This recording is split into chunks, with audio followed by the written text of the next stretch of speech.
Então, continuando aqui, pessoal, meu celular estava com a memória cheia.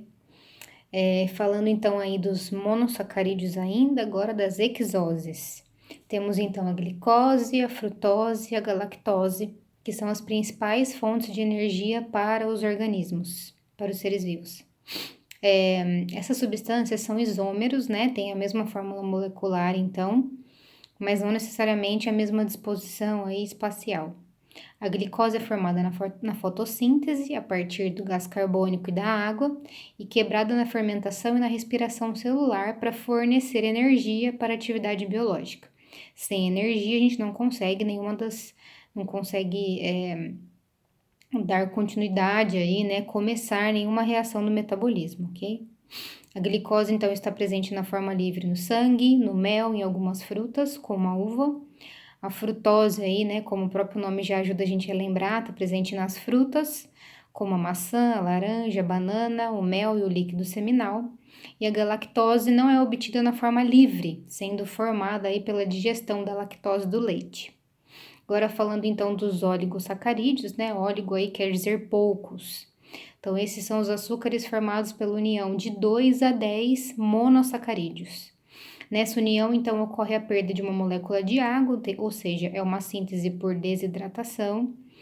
Os disacarídeos, né, os oligosacarídeos aí que são mais conhecidos, eles são resultados da união de 2 monossacarídeos.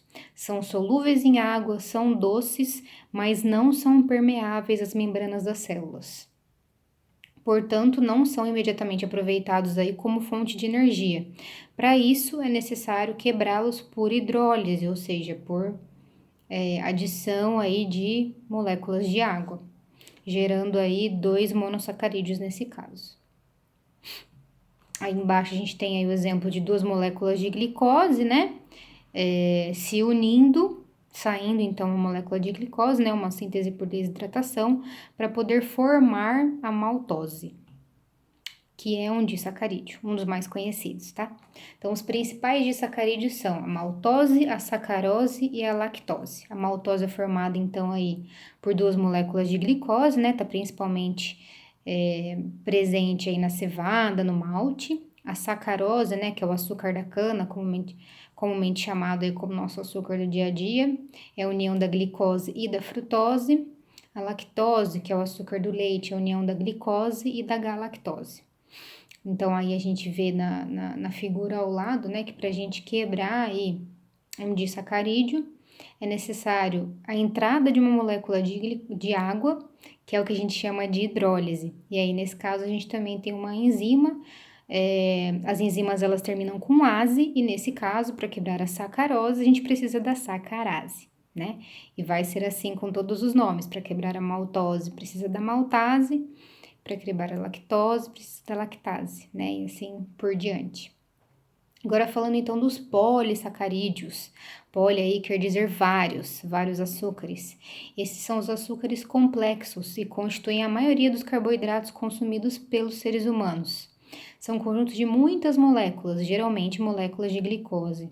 Eles são insípidos, não têm gosto nem sabor, são pouco solúveis em água e não são permeáveis à membrana das células, necessitando quebra por hidrólise para que sejam utilizados pelas células. Englobam 2 grupos, os de reserva, né, ou energéticos, e os estruturais. Os polissacarídeos, então, de reserva, os energéticos mais conhecidos aí, né, mais importantes, são o amido e o glicogênio. O amido, então, ele é formado pela união de centenas de moléculas de glicose, é produzido em todas as células vivas dos vegetais e acumula-se em maior quantidade nas raízes, caules, frutos e sementes. Já o glicogênio, ele é formado, então, pela união também, né, de centenas de moléculas de glicose em estrutura ramificada, atua como composto de reserva alimentar em animais, cianobactérias e fungos. Nos vertebrados, é produzido exclusivamente no fígado e nos músculos. Então, voltando aí a falar do amido, né, ele representa aí 40 a 75% da dieta humana e é a fonte mais saudável de carboidratos na alimentação, já que sua molécula longa exige uma digestão lenta e uma absorção segura da glicose, que protege contra o desenvolvimento da diabetes tipo 2. As principais fontes de amido utilizadas pelo ser humano são cereais, né? Os mais conhecidos, aí, os mais importantes, que também é importante que a gente guarde essa lista, são os cereais, né? Arroz, milho, trigo, centeio, cevada, aveia, também, né? Incluindo aqui a batata e a mandioca, ok? Agora falando do glicogênio. O glicogênio do fígado funciona como uma reserva para regular a quantidade de glicose no sangue, permitindo manter o nível constante para órgãos como o cérebro.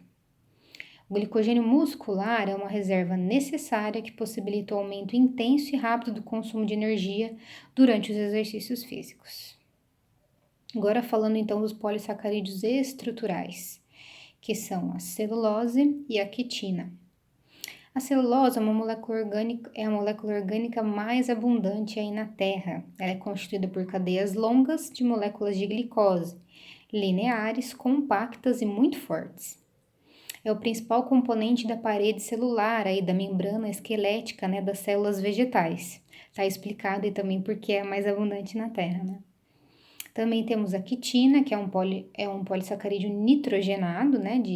Vocês vão ver aí de fórmula C8H3O5N e tem o Nzinho fora, né? Então, esse N é o número que multiplica todos os outros números de átomos ali, né? Para dentro aí desse parênteses, ok? Com propriedades mecânicas semelhantes à da celulose. Está presente na parede celular de fungos, na rádula dos moluscos, na cerda dos anelídeos e no exoesqueleto dos artrópodes. Por isso o exoesqueleto é tão resistente, né? E quando a gente pisa faz aquele barulhinho de creque, né? Falando então ainda da celulose, ela não é digerida pela maioria dos organismos, somente algumas espécies de bactérias, fungos e protozoários produzem a celulase, né, que é a enzima que permite a digestão da celulose. E agora falando da quitina, é uma substância com elevada resistência mecânica e química, sendo insolúvel em água e como